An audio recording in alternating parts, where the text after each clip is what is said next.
Mi nombre es Carlos.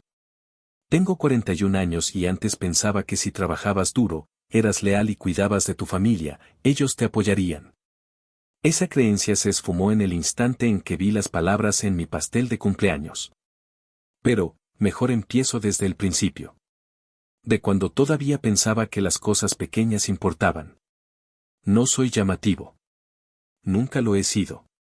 Me levanto a las 6, me hago mi propio café, conduzco 45 minutos al trabajo, gestiono un almacén de logística y vuelvo a casa sobre las 6:30. He hecho esa rutina durante casi 2 décadas. Pagué la hipoteca antes de tiempo. Nunca me perdí un evento escolar. Arreglé todo, desde tuberías con goteras hasta el primer desamor de mi hijo Samuel cuando tenía 16 años. No esperaba elogios. Solo asumía que ese esfuerzo silencioso significaba algo. Mi esposa Elena solía ser mi mayor animadora. O tal vez así es como lo recuerdo. Nos conocimos en la universidad. Ella tenía una chispa y yo era el chico tranquilo del fondo que siempre llegaba temprano y tomaba apuntes para todos. Ella decía que le encantaba lo confiable que era.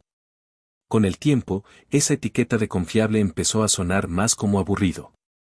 Aún así, pensé que estábamos bien hasta el cumpleaños del año pasado. Mis cumpleaños siempre eran tranquilos, lo cual me parecía bien. Normalmente recibía una tarjeta, tal vez una camisa que yo no había elegido, y una comida casera. Pero este año, planearon una fiesta. Fue todo idea de Samuel, dijeron.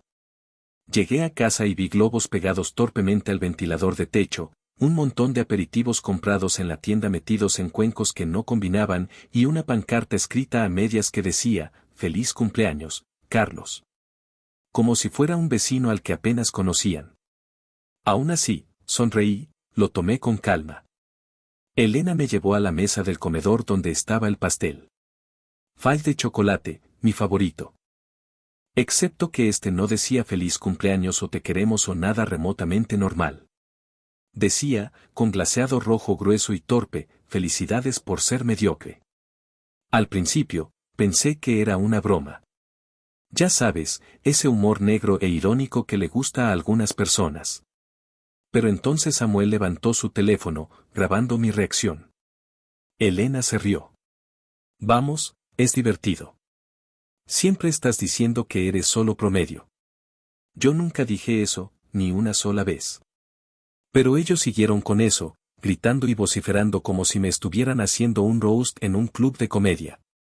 Sonreí, no porque estuviera bien, sino porque tenía que hacerlo. Apagué las velas, posé para las fotos como si fuera una mascota corporativa, y luego, en silencio, empecé a limpiar cuando todos se fueron a la sala a mirar sus teléfonos. Nadie se ofreció a ayudar, ni siquiera Samuel. Rasqué el glaseado seco de la mesa, empaqueté las patatas fritas a medio comer y lavé sus platos en silencio.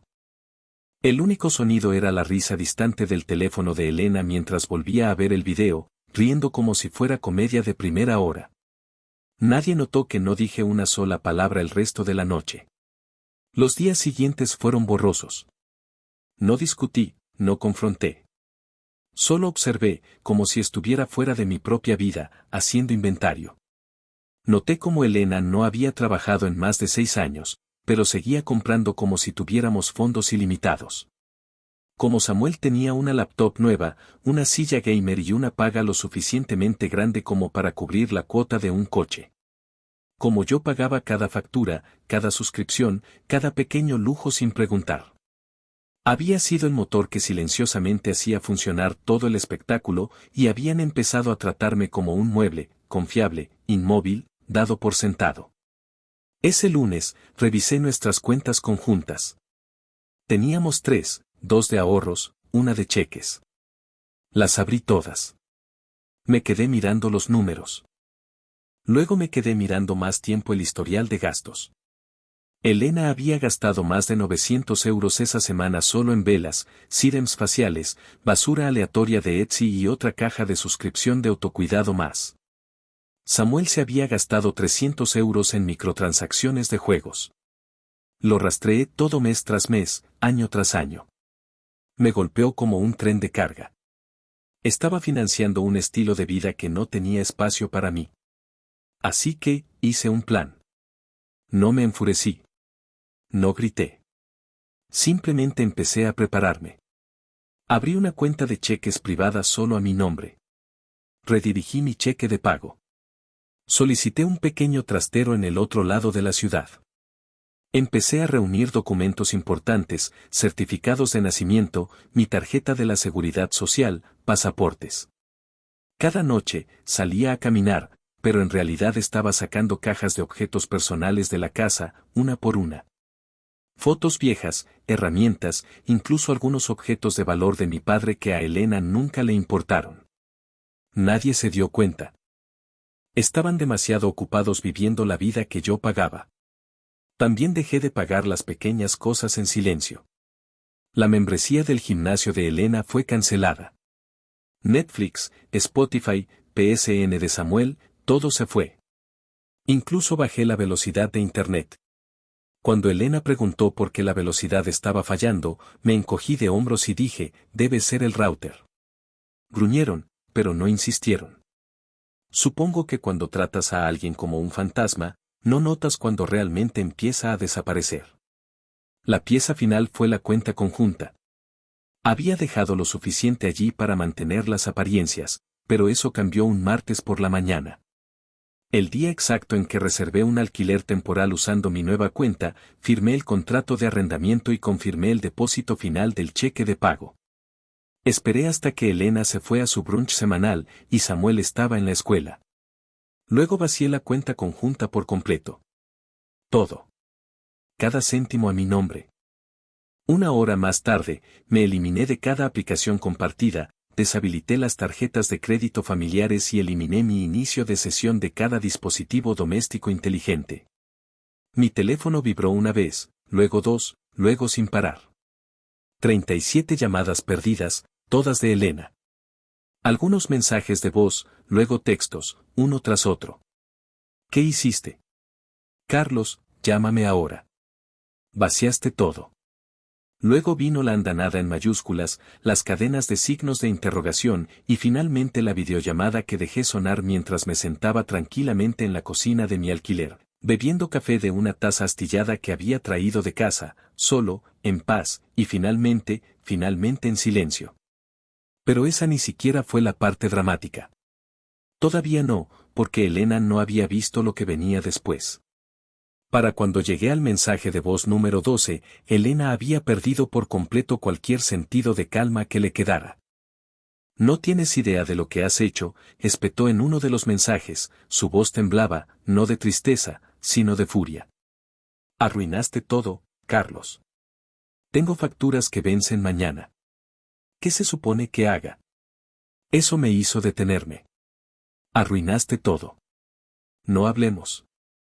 No porque te fuiste.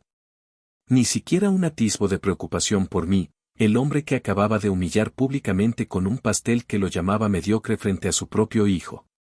No, se trataba de su estilo de vida desmoronándose, su comodidad siendo amenazada. Nunca le preocupó perderme a mí. Le preocupaba perder al hombre que pagaba por todo mientras se reían de él en su propia casa.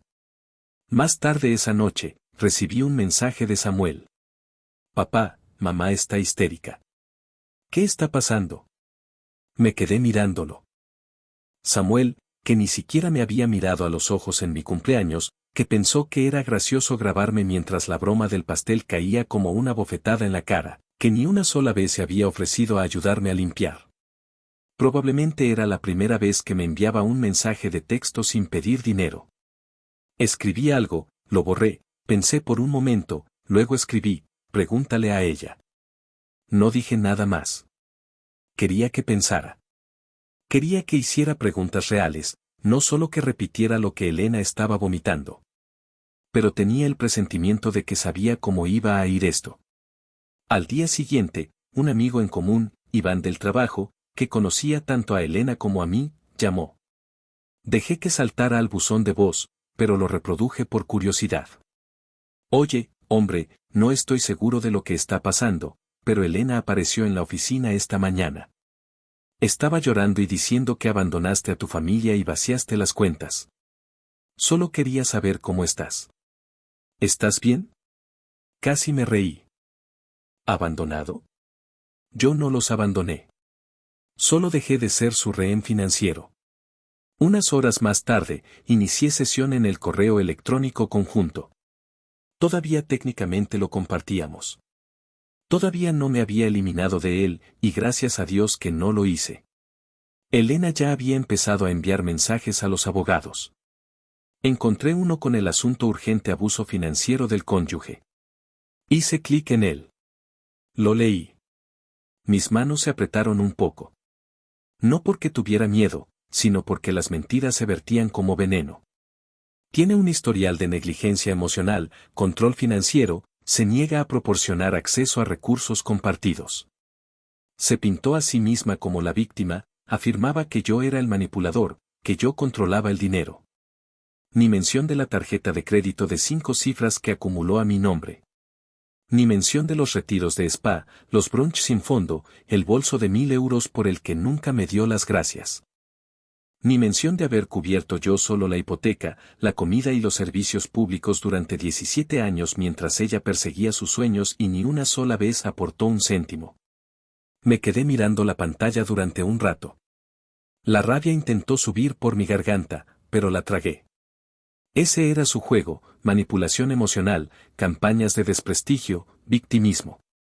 Yo no iba a jugar. En cambio, imprimí cada registro de transacción de los últimos 2 años. Creé una carpeta digital de cada recibo, cada cargo, cada extracto bancario, resalté cada compra no esencial con su nombre adjunto, lo etiqueté como evidencia, contribuciones al hogar. Luego añadí mis declaraciones de impuestos, pruebas de pagos completos de la hipoteca hechos solo con mis ingresos, y algunas capturas de pantalla de su broma del pastel de cumpleaños publicada en Facebook con el título, jajaja, mi esposo sabe que es solo promedio. Sí, eso era público. Se lo envié todo a mi propio abogado, al que había contratado en secreto una semana antes de la fiesta. No iba a huir. No iba a esconderme, pero iba a quemar esto de la manera legal. Sin gritos, sin drama, solo una exposición lenta y calculada. Para el fin de semana, Elena había enviado más de 80 mensajes de texto, algunos disculpándose, algunos suplicando, la mayoría de ellos furiosos. Uno decía, ¿cómo pudiste humillarme así? Me dejaste sin nada. Respondía a ese. Tú me dejaste sin nada hace años. Yo solo finalmente me di cuenta. Silencio. Hasta el día siguiente. Estaba sentado en la pequeña cocina del apartamento de alquiler. El sol entraba por las persianas de esa manera dorada y tranquila que solo lo hace al final de la tarde. Estaba bebiendo té cuando oí un golpe. No en la puerta, en la ventana. Me giré. Elena, despeinada, con los ojos rojos, el pelo revuelto como si no hubiera dormido. Me hizo señas para que la abriera. Me levanté lentamente, manteniendo la distancia. Gritó a través del cristal. Vas a arruinarlo todo. Incliné la cabeza, respondí con calma, tú ya lo hiciste. Parecía que iba a tirar algo. ¿Quieres hacer estallar esta familia por un pastel? Esa línea, esa sola línea narcisista y ajena a la realidad hizo que todo encajara. Todavía no lo entendía.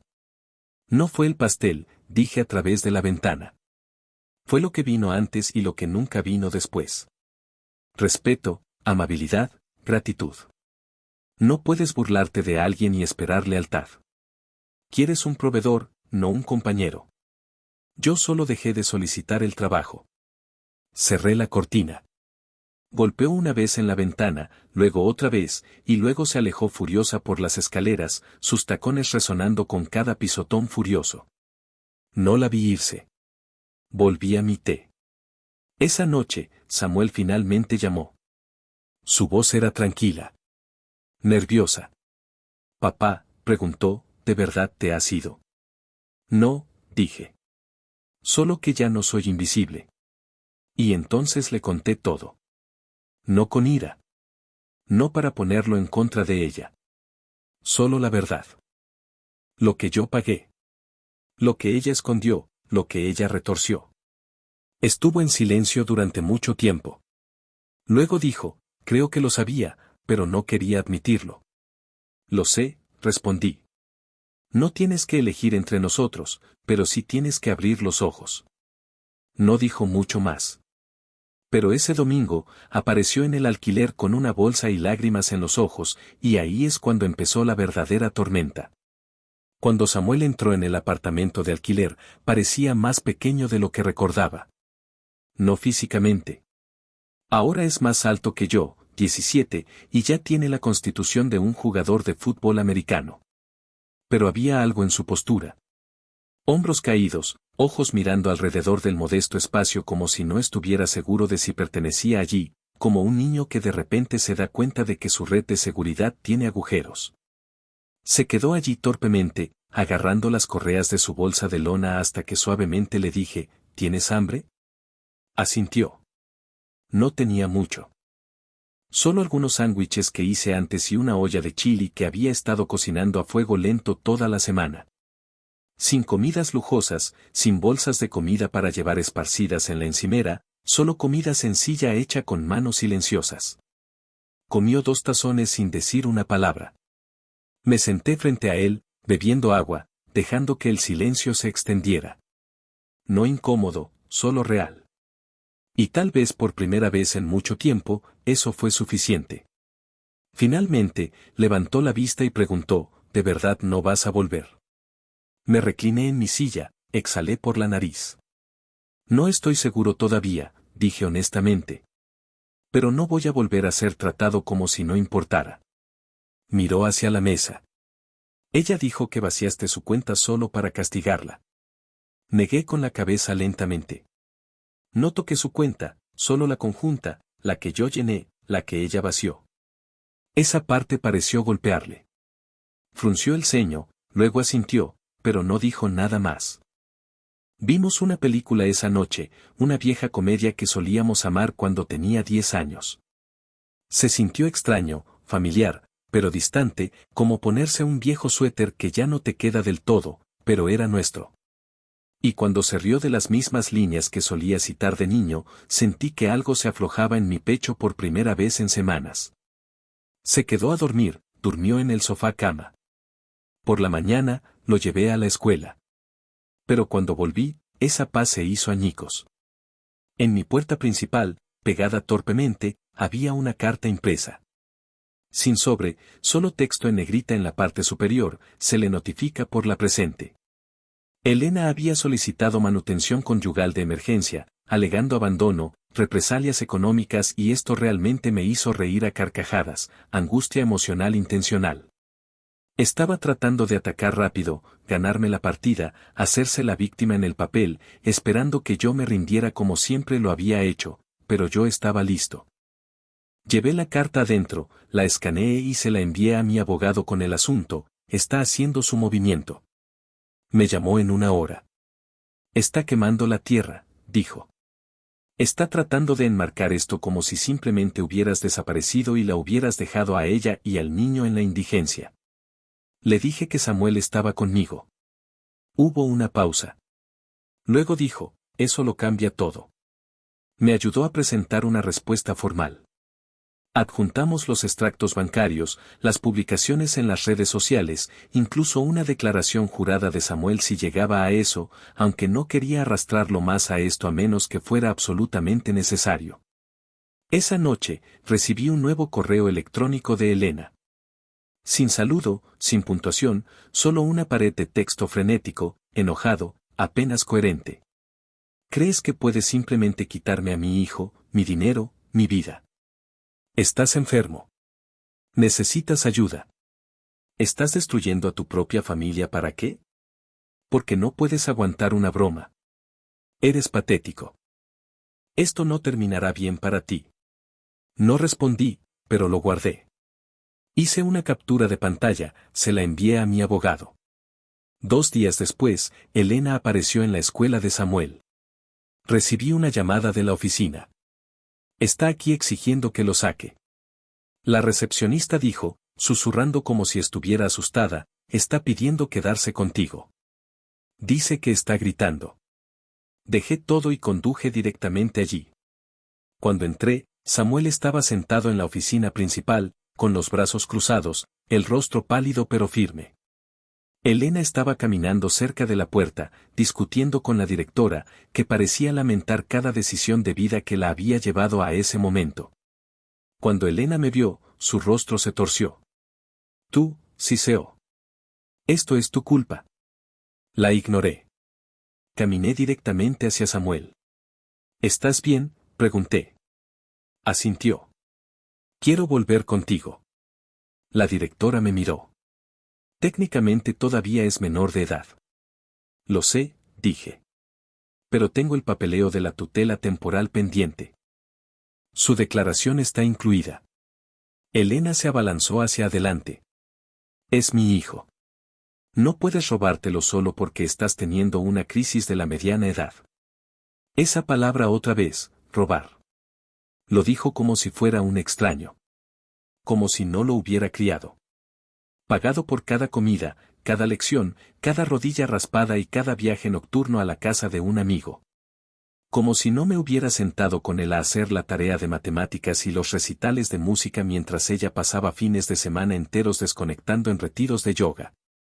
La miré, realmente la miré y me di cuenta de que ya no reconocía a la mujer que tenía delante. No perdiste a un hijo, dije en voz baja. Perdiste tu viaje gratis. Su rostro se puso carmesí. Pero antes de que pudiera arremeter de nuevo, la directora se interpuso entre nosotros. Señora Benítez, creo que lo mejor es que se vaya. Elena se dio la vuelta y salió furiosa. Esa noche, Samuel y yo nos quedamos despiertos hasta tarde hablando por primera vez en años. Se sinceró sobre la forma en que Elena hablaba de mí cuando yo no estaba. Sobre cómo se burlaba de mi trabajo, de mis hábitos, como le decía que yo no habría sido nada sin ella. Solía decir que tenía suerte de tenerla, dijo suavemente. Pero creo que ella era la afortunada. No lloré. Pensé que lo haría, pero solo asentí y dije, gracias, hijo. Pasó una semana, luego 2, y ahí es cuando Elena hizo su próximo movimiento. No a través de la corte, sino a través de mi trabajo. Fue a la yugular. Empezó con una llamada repentina de recursos humanos. El tono en su voz era desconocido. No la formalidad corporativa habitual, sino algo más frío, más vacilante. Carlos, ¿puedes venir? Necesitamos hablar contigo. Se trata de una queja. Mi corazón se hundió. Nunca había tenido una sola amonestación en más de 15 años. Había ascendido desde operador de montacargas hasta gerente de operaciones. Capacitaba a los nuevos empleados, me quedaba hasta tarde, atendía llamadas los fines de semana. Prácticamente vivía para ese lugar. Pero cuando entré en la sala de conferencias de cristal y vi a nuestro enlace legal ya sentado, supe que no se trataba de un problema laboral. Me entregaron un paquete impreso. Mi nombre estaba por todas partes. También el suyo. Elena había presentado un informe anónimo, pero no fue exactamente sutil. Me acusó de usar los recursos de la empresa para ocultar dinero, manipular los sistemas de nómina y, la parte más absurda, amenazar emocionalmente a los colegas. Era ridículo, demostrablemente falso. Pero el problema no eran las mentiras. Era que había hecho suficiente ruido para obligarlos a investigar. Me senté durante 4 horas de interrogatorio, durante horas defendiendo cada pulsación de tecla, cada decisión que tomé en los últimos 2 años. Revisaron mis correos electrónicos, mis hojas de tiempo, incluso la tarjeta de gasolina de la empresa que usaba para las llamadas de horas extras los fines de semana. No entré en pánico. No tenía nada que ocultar, pero me sentí sucio, como si estuviera sentado bajo una lámpara de calor con un objetivo en la espalda por ser un hombre decente que finalmente dejó de permitir que su familia lo pisotee. No me despidieron, pero me pusieron en una licencia administrativa pagada de 2 semanas mientras solucionaban las cosas. Una sutil bofetada corporativa en la cara. No había culpa, solo culpa por proximidad. Salí de ese edificio con el peso de todo lo que ella destruyó presionando sobre mi pecho. No solo estaba tratando de arruinar nuestro matrimonio. Estaba tratando de destruirme a mí. Esa noche, me senté en el apartamento de alquiler con Samuel. Vio mi cara y preguntó, ¿y ahora qué? Y ahí es cuando supe que era hora de dejar de defenderme. Era hora de terminar con esto.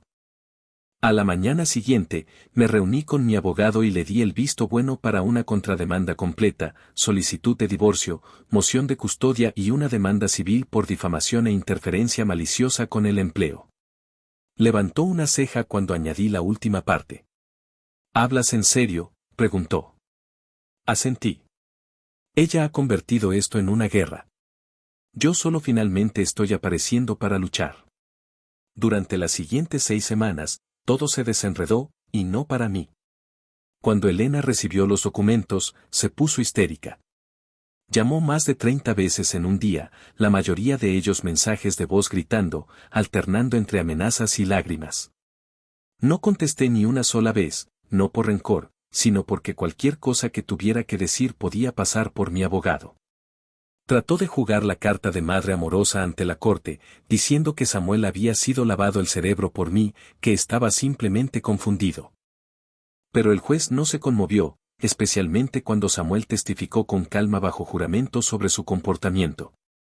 El pastel, los años de burla, la forma en que se reía a mis espaldas y me llamaba mano de obra gratuita. El rostro del juez apenas se movió, pero vi el cambio en sus ojos, el silencioso disgusto. Luego llegaron los registros financieros, cada centavo que pagué, cada lujo que ella cargó. La interminable lista de gastos de bienestar, masajes semanales, pilates privados, cuidado de la piel importado, ropa de mascota personalizada para el perro que nunca paseó, más de 80.000 euros en 4 años. Todo mientras yo pagaba la hipoteca y la comida y los servicios públicos y la matrícula escolar. Su abogado trató de dar un giro. Era parte del mantenimiento del hogar, argumentó. Recuerdo la sonrisa de mi abogado cuando respondió, ella no ha estado empleada desde 2016. No hay contribuciones documentadas, financieras o de otro tipo. El golpe final vino en forma de una declaración. Verán, lo que Elena no sabía era que había grabado silenciosamente una conversación la semana anterior a que presentara la denuncia falsa en el lugar de trabajo. No era para pillarla. Estaba atendiendo a un amigo en una llamada, y ella irrumpió a la mitad, despotricando sobre cómo haría que deseara no haber nacido nunca y que perdería todo si no volvía a arrastrarme hacia ella. Dijo, cito, te quitaré tu trabajo, tu dinero, tu estúpido pedestal moral, y te dejaré sin nada más que ese triste y pequeño apartamento. Cuando la corte lo escuchó, cada palabra arrogante en su propia voz, el caso cambió. El juez falló a mi favor en todos los puntos.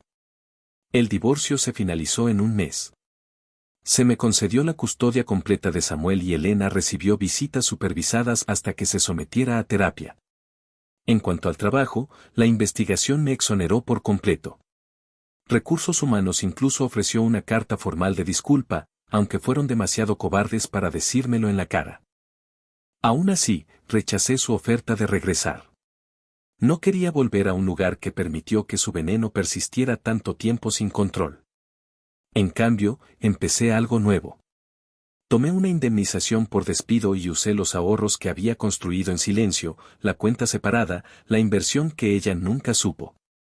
Y compré una pequeña empresa con la que había soñado durante años. Una empresa local de consultoría logística que necesitaba un gerente con experiencia y visión. Por primera vez en décadas, no estaba viviendo al día, o peor, viendo a otras personas vivir de mi cheque de pago. Samuel terminó la escuela secundaria con honores. Fue aceptado en una universidad sólida y lo ayudé a mudarse, sonriendo todo el tiempo. Elena, mientras tanto, trató de salvar la cara en las redes sociales. Afirmaba que se estaba encontrando a sí misma y viviendo su verdad, pero la verdad ya había sido presentada en documentos judiciales y escuchada por 3 jueces. La máscara se había caído. La mayoría de nuestros amigos en común dejaron de seguirla en silencio. Los que se pusieron en contacto conmigo dijeron cosas como, siempre me pregunté cómo la soportabas. Y mi favorita, nunca fuiste mediocre. Simplemente estabas rodeado de personas que no sabían cómo era lo grandioso. Ha pasado un año ahora. Mi apartamento de alquiler, lo dejé atrás. Compré un lugar modesto cerca del lago. Es tranquilo, pacífico. Hay una hamaca en la parte de atrás que recibe suficiente sol. Samuel nos visita a menudo. Hacemos barbacoas los fines de semana. Reímos, hablamos de cosas reales. Puedo sentir el peso de esos viejos años derritiéndose de mis hombros día tras día. Y a veces, cuando miro hacia atrás, todavía recuerdo el pastel. No con dolor, no con amargura, sino con gratitud. Porque ese insulto cubierto de glaseado horrible fue el momento en que desperté. El momento en que me di cuenta de que me había convertido en un personaje secundario en mi propia vida. Ahora soy yo quien escribe el guión y me aseguro de que cada capítulo valga la pena leerlo.